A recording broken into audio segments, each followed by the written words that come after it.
नमस्कार, मैं आपके साथ महेंद्र श्रीवास्तव और अगले मेहमान मेरे साथ जुड़ चुके हैं मध्य प्रदेश सरकार के पूर्व मंत्री श्री नरेंद्र नाहटा। मेरा विषय था मनासा का विकास, अपने विचार। तमाम यहाँ के नेताओं ने, जनप्रतिनिधि, समाज सेवकों से मेरी बातचीत हुई और अब अंत में मेरी बात हो रही है पूर्व मंत्री श्री नरेंद्र नाहटा के साथ। नरेंद्र जी, राजनीतिक क्षेत्र में देखें, राजनीति एक बड़ा कैनवास होता है और उसमें विकास की कल्पना हर आदमी करता है। शिक्षा के क्षेत्र में अपन देखें, जो आज का युवा है वो बहुत आगे बढ़ता जा रहा है। और मनासा के विकास की अगर बात करें, मेरा साफ सुथरा विषय मनासा का विकास, अपने विचार। आप मनासा का विजन और मनासा को किस तरीके से आप इसको देखते हैं?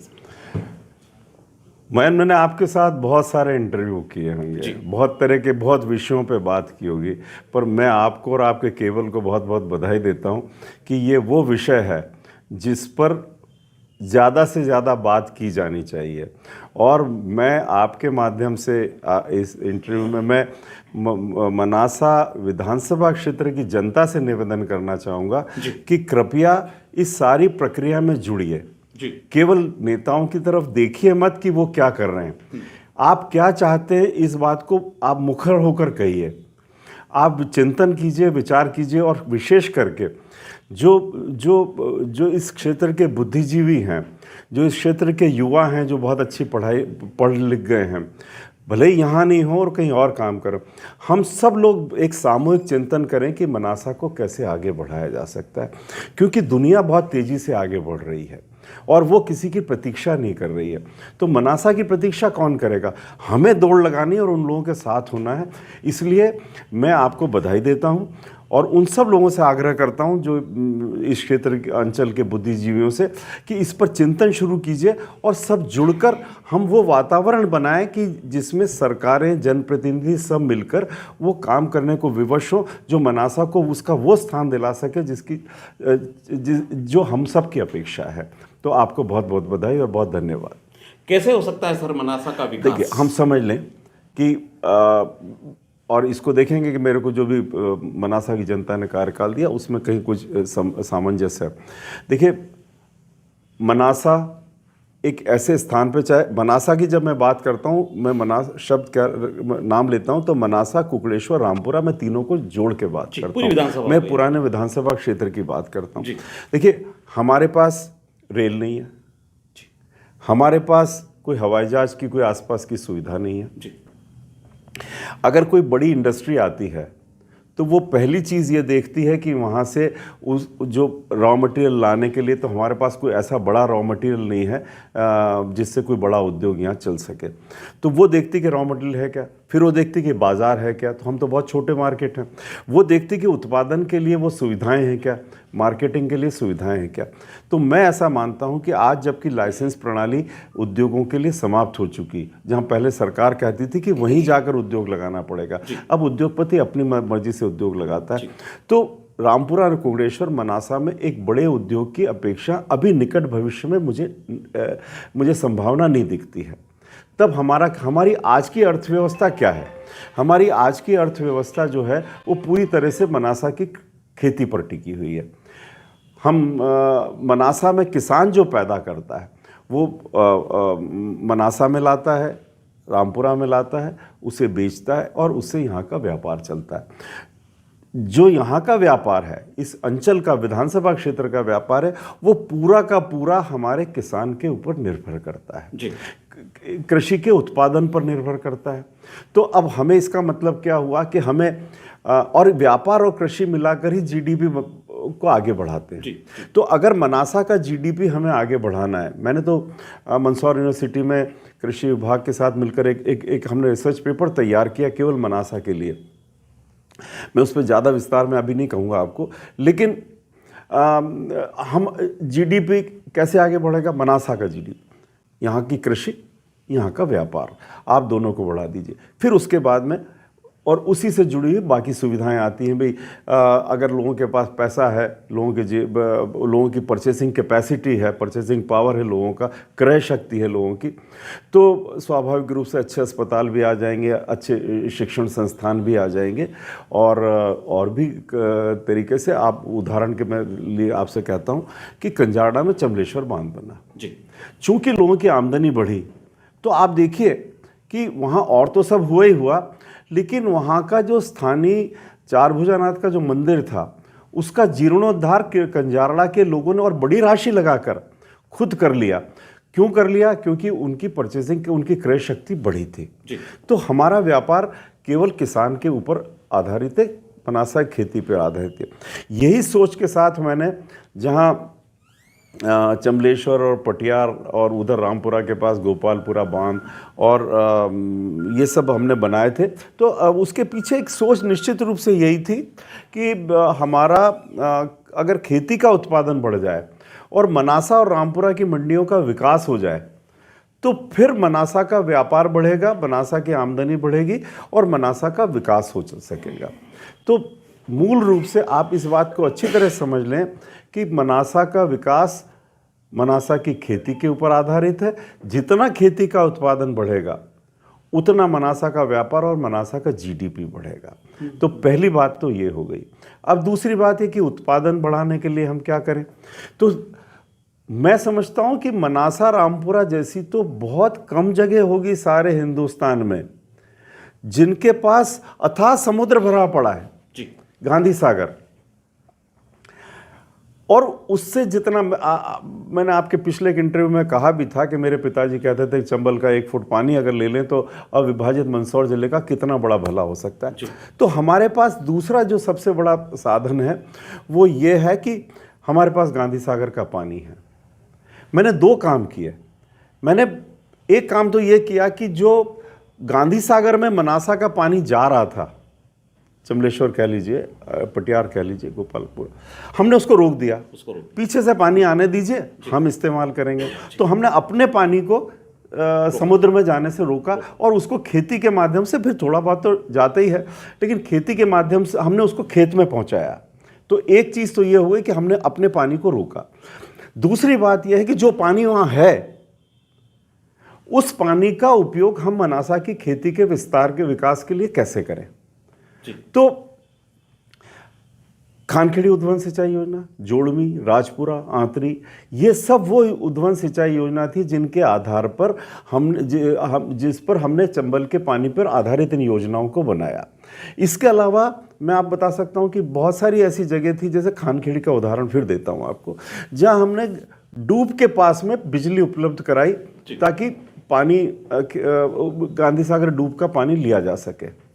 तो दूसरी बात है कि खेती का उत्पादन कैसे बढ़ेगा। व्यापार बढ़ाने के लिए खेती, और खेती का उत्पादन बढ़ाने के लिए हम ये काम करें कि हमारी सिंचाई योजनाओं का विस्तार करें, और उसमें हमारे पास गांधी सागर बांध का पानी है, हम कितना उपयोग कर सकते हैं। मैंने निमाड़ में, गांव में खूब घूमा हूं। मैं निमाड़ में जाके मैंने देखा कि नर्मदा आज से 20 साल 15 साल पहले 20 साल पहले नर्मदा के पानी को लाने के लिए किसान ने 5-5 करोड़ और 4-4 करोड़ रुपए की पाइपलाइन उस जमाने में डाली कि वो किसान समझ रहा था कि अथाह समुद्र भरा है, ये मेरी क्षमता कितनी है वहाँ से पानी को लाने की। और हम आज निमाड़ की समृद्धि में नर्मदा के पानी का योगदान देखते हैं।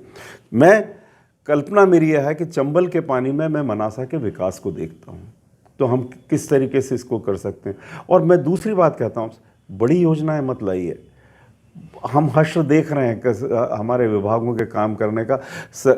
ये राजनीतिक रूप से लाभ लेने के लिए हो सकती हैं बड़ी योजनाएं, इतने 1000 करोड़, लेकिन उनके परिणाम आने में सालों लोग गुजर जाते हैं, और उसके बाद परिणाम आते हैं कि नहीं आते। मंदसौर में देखिए वो काला भाटा योजना बनी, वो क्या 35 करोड़ 40 करोड़ पता नहीं कितना लगा, और वो कहाँ गया मुझे कहने की आवश्यकता नहीं है। ऐसे कितने उदाहरण है कहने के लिए। तो मेरा ये कहना है कि तत्काल मुझे यही एक ऐसी चीज़ है जो तत्काल मुझे लाभ दे सकती है। आज पंप लगाइए, आज खेत में जाएगा, अगली फसल में मुझे लाभ होगा। तो पहली बात ये, इस तरीके से मनासा की सिंचाई का विस्तार करिए, कृषि का उत्पादन। दूसरी बात, ये देश अन्न के मामले में हम दूसरे देशों पर निर्भर थे। इंदिरा जी हाइब्रिड गेहूं लाई, मैक्सिकन वीट लेके आई, और उसके बाद हमने देखा कि खेती के तरीकों में परिवर्तन आया और अनाज का उत्पादन इतना बढ़ा कि आज गेहूं को रखने के लिए हिंदुस्तान में जगह नहीं है। ये उत्पादन बढ़ा, और फिर जब एक चीज़ का बढ़ा तो बाकी चीज़ों का बढ़ा। तो दूसरा बात क्या हो सकती है कि आप पानी की व्यवस्था कर लीजिए, सिंचाई की व्यवस्था कर लीजिए। अब टेक्नोलॉजी बहुत तेजी से बदल रही है। तकनीक आज कुछ और है, फिर थोड़े दिन बाद फिर एक नया सीड आ जाता है। आज का सीड जो है वो कल शायद आउट ऑफ डेट हो जाएगा। नया सीड आ जाए। टेक्नोलॉजी और रिसर्च बहुत तेजी से आगे जाना है, तो एडवांस टेक्नोलॉजी लाइए। तीसरी बात, इस बात पर भरोसा कीजिए कि इस जिले के किसानों में, इस अंचल के, मालवा अंचल के और विशेषकर नीमच और मंदसौर जिले में किसान की एंटरप्राइजिंग, उसकी क्षमता बहुत है कि वो कुछ भी नया लेना चाहे, आप उसको जाके जो दीजिए। जब चमलेश्वर का पानी आया तो आप विश्वास करेंगे कि कंजारड़ा में लोग गुलाब की खेती करने लग गए। किसी सरकारी महकमे ने जाके किसानों को नहीं समझाया। आप विश्वास करेंगे कि चमलेश्वर के पानी के कारण लोग वहाँ धान की खेती करने लग गए। हमारा मालवा अंचल कभी धान की खेती के लिए नहीं जाना जाता है, चमलेश्वर जाने लगा, गंजाड़ा जाने लगा। तो किसान हमारा बहुत ही नवाचार में इंटरेस्टेड है, उसको देने की। तो आपके जो इतना बड़ा सरकारी अमला, उससे कहिए कि टेक्नोलॉजी का ट्रांसफ़र करे, जितना जल्दी हो सके किसान को सिखाए। ये दूसरी बात है। हमने वो जो मैं आपसे जिस मंदसौर यूनिवर्सिटी के जिस रिसर्च की बात कर रहा था, हमारा अंदाज ये है कि अगर हम 5 से 10% सोयाबीन और सरसों का उत्पादन हम टेक्नोलॉजी से, मैं रकबा बढ़ाने की बात नहीं कर रहा हूँ, टेक्नोलॉजी से हम 5 से 10% अगर सोयाबीन और सरसों का उत्पादन बढ़ा सकें या फसलों का उत्पादन बढ़ा सकें, तो जो दूसरी बड़ी चीज़ होगी वो ये होगी कि कुछ 100 करोड़ रुपया, हमारा एक अनुमान था कि उससे मनासा क्षेत्र में अतिरिक्त उत्पादन होगा। मतलब किसान के जेब में ये पैसा अतिरिक्त आएगा, मतलब ये व्यापारी को पास ये पैसा आएगा। तो हमारा कहना है कि टेक्नोलॉजी का उपयोग किसान के लिए कैसे करें, सरकार, सरकारी महकमे इस जवाबदारी को ले। ये दूसरी चीज़ है, मैंने आपसे कहा विकास करिए, सिंचाई की सुविधाएं उपलब्ध कराइए, और दूसरी बात टेक्नोलॉजी को किसान को ट्रांसफ़र करिए जितने फास्ट कर। तीसरी चीज़ जो है वो मार्केटिंग की सुविधाओं को सुधारिए। मैं 85 में जब मैं यहाँ आया तब मनासा की मंडी एक नाम थी, जैसे आज रामपुरा की मंडी में केवल एक आपने तार फेंसिंग किया हुआ है, इसके अलावा रामपुरा की मंडी में कोई सुविधाएं नहीं है। उसी तरीके से मनासा की मंडी 85 की स्थिति थी। आप कभी यहाँ के लोकल व्यापारियों से पूछेगा। बाद में हमने यहाँ गोदाम बनवाए, जब हमने कहा कि सरकारी किराया, कि व्यापारियों ने कहा कि ये किराया भी बहुत ज़्यादा है, तो हमने उस किराए को भी कम कराया, हमने लीज रेंट भी कम कराया कि किसी तरीके से व्यापारी यहाँ तैयार हो तो किसान माल लेके यहाँ आना शुरू करे, और जब किसान यहाँ माल लेके आएगा तो यहाँ से फिर खरीदी भी करके जाएगा। आज मनासा की मंडी, अब उस बात को, जो मैं 85 की बात आपसे कर रहा हूँ, आज उसको 36 साल हो गए। आज मनासा की मंडी के विस्तार की बहुत बड़ी ज़रूरत है। मैंने 2-3-4 बार मैं अलग अलग कलेक्टरों से मिला हूँ कि भाई आपने कचौली में आपने ज़मीन देख ली, सीमांकन कर लिया, अब उसके बाद आगे बढ़ो ना आप, मतलब आप वहीं ना जाके अटक गए आप। तो अब दूसरी चीज़ जो है, किसान उत्पादन करे। आज आप समझिए कि आप खुद देख रहे हो कि ट्रैक्टर बड़ी बड़ी संख्या में, लंबी लंबी लाइन की ट्रैक्टरों की खड़ी है, और उनको मंडी में माल रखने की जगह नहीं है, मंडी में पाँव रखने की जगह नहीं है। किसान को बहुत तरह की असुविधाएं हो रही है उसको, तो फिर वो क्या करता है, फिर वो इधर उधर कहीं और मंडियों में जाने की कोशिश करता है। नहीं, मेरा कोशिश ये होनी चाहिए कि मैं मंडी को इतना सुधार दूं कि मेरा किसान जो मनासा क्षेत्र में उत्पादन करे वो उसको यहीं बेचे, तब मेरे व्यापार का विस्तार होगा। वो यहाँ से किसी और मंडी में नहीं जाए। तो उसके लिए ये आवश्यक है कि मैं मंडियों का विस्तार करूं। तो दूसरी आवश्यकता यह है कि मनासा मंडी का विस्तार करिए, रामपुरा को एक फुल फ्लेजेड मंडी के रूप में विकसित कीजिए। रामपुरा आपने बस केवल वायर फेंसिंग करके छोड़ दिया, ये दूसरी मत। फिर उसके बाद कुकड़ेश्वर है, कंजारड़ा है, ऐसे 3-4 स्थान और चयनित कीजिए जहां हम अगले 10 सालों के अंदर मंडियों का विकास कर सकें। तो जब किसान को मार्केटिंग की सुविधा हो जाएगी, देखिए गुलाब की खेती किसान ने इसलिए बंद कर दी कंजारड़ा में कि वो लेकर जाता था और उसको बहुत थोड़ा उत्पादन होता था, मतलब बहुत कम रकबे में था। अब उसको ये ले जाना, जयपुर ले जाकर वहाँ के महंगा पड़ता था, अंततः उसने बंद कर दिया। तो मेरा कहना है कि किसान को ये मार्केटिंग की सुविधाएं दिलाना भी आपकी जवाबदारी होगी। जब आप ये तीनों करोगे तो मनासा का जीडीपी बढ़ेगा। जब ये हो गया तो फिर उसके बाद ये है कि हमें व्यापार की सुविधाओं का विस्तार करना चाहिए। और यहाँ मैं समझता हूँ कि जो हमारे स्थानीय लोग हैं उनका योगदान होगा जैसे जैसे मनासा बढ़े। अभी मैं ये देख रहा हूँ कि मनासा में रियल एस्टेट का काफ़ी बड़ा व्यापार होने लगा, ज़मीनें खरीदी जा रही हैं, बेची जा रही हैं। मेरा कहना है कि इसको सुनियोजित कीजिए।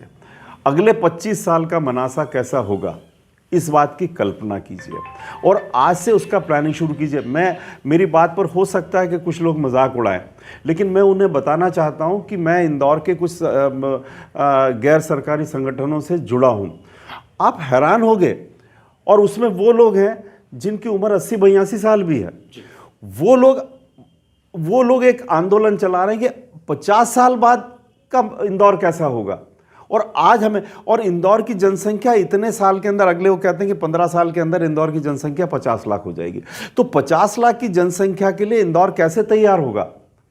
आज से वो सरकार का मानस बनाने की कोशिश कर रहे हैं।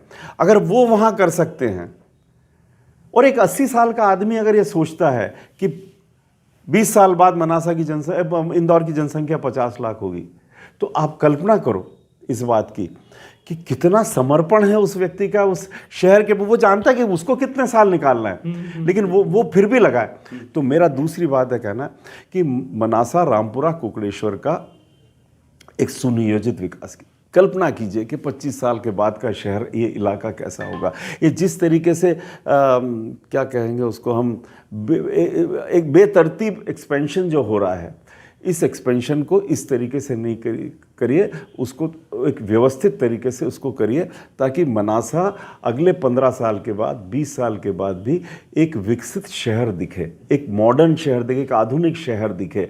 तो ये बहुत हमारे लिए आवश्यक है कि प्रेशर बाज़ार पर है। रामपुरा का तो खैर प्रॉपर्टी की वैल्यू अब थोड़ी बढ़ना शुरू हुई है, लेकिन प्रेशर बाज़ार पर है। और उसके बाद एक्सपेंशन इस तरीके से हो रहा है, मनासा का विस्तार हो रहा है, लेकिन उसमें सरकार का कोई योगदान नहीं है। तो उसको प्लान डेवलपमेंट जिसको कहते हैं शहर का, वो करिए। आज हम इंदौर को देख रहे हैं, तो इंदौर को देखते हैं तो वहाँ पर किस तरीके से सड़कें चौड़ी हो गई हैं। कुछ कड़े निर्णय वहाँ के प्रशासन को लेना पड़े। सड़कें चौड़ी हो गई हैं, ट्रैफिक सुधर गया है, तो उसका लाभ इंदौर को मिला है और इंदौर बहुत तेज़ी से बढ़ता हुआ शहर बन गया।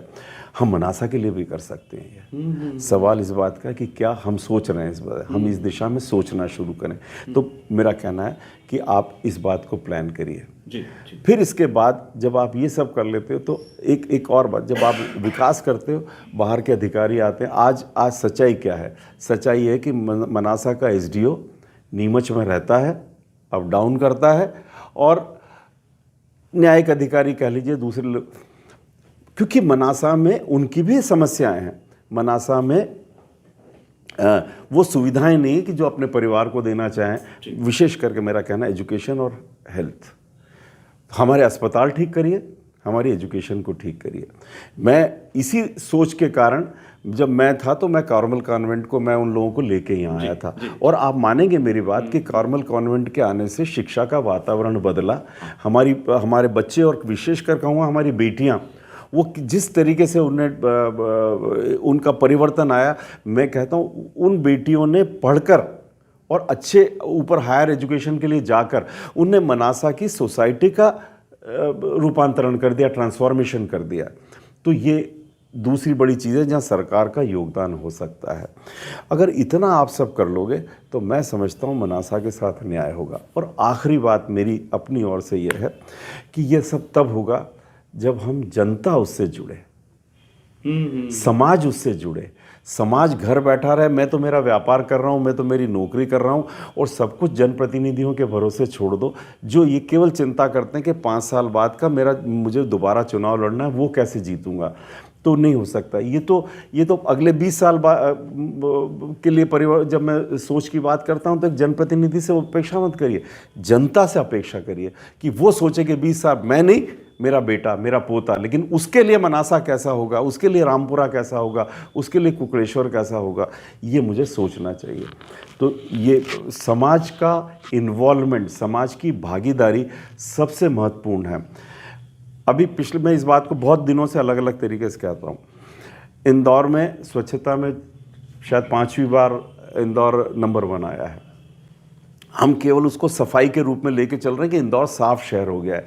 मैं कहता हूँ नहीं, बात को समझिए कि इंदौर केवल साफ शहर नहीं हुआ है, इंदौर का एक ब्रांड बना है कि भाई आप साफ बन कैसे गए। तो लोग दूसरे राज्यों से, दूसरे बड़े शहरों से लोग देखने आते हैं कि इंदौर में वो क्या काम हुआ जिससे इंदौर एक स्वच्छता में 5 बार नंबर 1 आया। इसका लाभ ये हुआ कि इंदौर का एक ब्रांड बना, और इंदौर का ब्रांड बनने से आप देख रहे हो तो नए उद्योग इंदौर में आ रहे हैं जी। इंदौर का व्यापार बढ़ रहा है। इंदौर की एयर कनेक्टिविटी, हवाई जहाज से दूसरे शहरों में जाने की सुविधा, 100 से ज़्यादा शहर हैं जो इंदौर से जुड़ गए हैं, क्योंकि ट्रैफिक बढ़ा है। ट्रैफिक इसलिए बढ़ा है कि व्यापार बढ़ा होगा, उद्योग बढ़ा होगा। वो क्यों बढ़ा? मैं कहता हूं कि एक छोटी सी प्रयास ने कि इंदौर को नंबर 1 बना के इंदौर को हिंदुस्तान में हम एक अब जगह दिलाएंगे, ये वो जज्बा था जिसने इंदौर को इतना बड़ा करा दिया। मनासा भी हो सकता है, हम सोचना शुरू करें, हम उसमें योगदान दें, हम सवाल करना शुरू करें, तो मैं समझता हूँ मनासा को एक ब्रांड बनाया जा सकता है। और मनासा को अगर एक ब्रांड बनाओगे तो अपने ऊपर तो उपकार करोगे, अपने आने वाली पीढ़ियों पर उपकार करोगे। तो मैं समझता हूँ मनासा के विकास, क्या आपका विषय क्या है? मनासा का विकास अपने मेरा विचार, तो ये मेरा विचार है कि मनासा में के विकास के लिए हम सबको भागीदारी से एक दूरदृष्टि के साथ काम करना शुरू करना चाहिए। नरेंद्र जी, मेरा एक सवाल है, इसको आप पॉलिटिकल ना लें। आप 10 साल मिनिस्टर रहे, विधायक रहे, आपने जो योजना है कि आज युगों युगों तक लोग उसको याद करें, नरेंद्र नाहटा कमलेश्वर लेकर आए, गोपालपुरा लेकर आए, पड़ियाल लेकर आए। 10 साल का कार्यकाल आपका मंत्री का था। उसके बाद 2003 से भाजपा की गवर्नमेंट आई, कैलाश चावला मंत्री रहे, विधायक भी रहे, विजू बना यहाँ पर रहे, माधव मारू यहाँ पर रहे, ये सब लोकल भी रहे और बाहर के भी रहे। क्या विजन बीजेपी ने ऐसा नहीं बनाया मनासा को लेकर? देखो, आपने इतना सकारात्मक एक विषय चुना है कि मैं आपकी बात का जवाब देकर राजनीति में उलझाना नहीं चाहता है विषय को, लेकिन क्योंकि आपके साथ उस समय लोग जुड़ेंगे जब आपने जो बात करी कि चूंकि पब्लिक इंटरेस्ट भी होना चाहिए कृषि को लेकर, सिंचाई को लेकर, आपने मुझसे कहा ये इतना लंबा। देखो, मैं एक बात मैं आपको ये कहना चाहता हूँ जी, इच्छा शक्ति की कमी नहीं। अब इसको मेरा जवाब सुन लो आप। देखो, एक चीज़ मैं आपसे कहता हूँ, मनासा की एक विरासत को कभी मत भूलना जीवन में। वो क्या? मनासा से सुंदरलाल पटवा हुए जी, मनासा से बालकवि बैरागी हुए, और अगर यदि आप स्वीकार करो तो मेरे पिताजी भी रामपुरा के थे जी।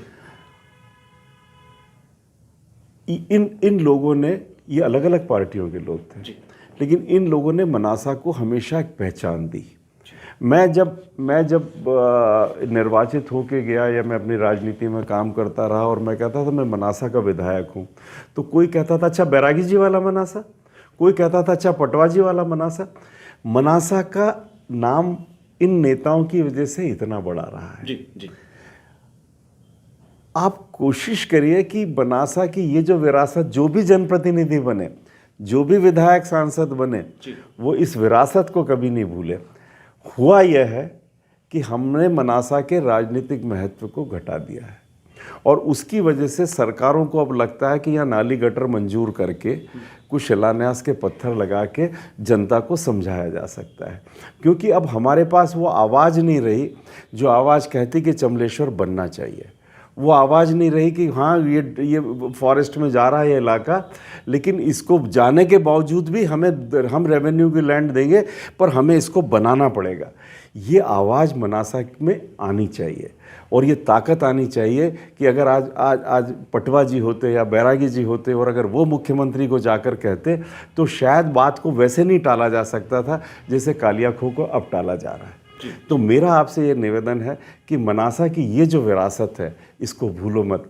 भंवरलाल नाहटा का मनासा, सुंदरलाल पटवा का मनासा, बालकवि बैरागी का मनासा, इस विरासत को बनाकर रखो, और अपने आचरण से, अपने व्यवहार से, अपने चरित्र से, अपनी दूरदृष्टि से हम जस्टिफाई करें कि हम इन बड़े नेताओं के क्षेत्र को रिप्रेजेंट करते हैं।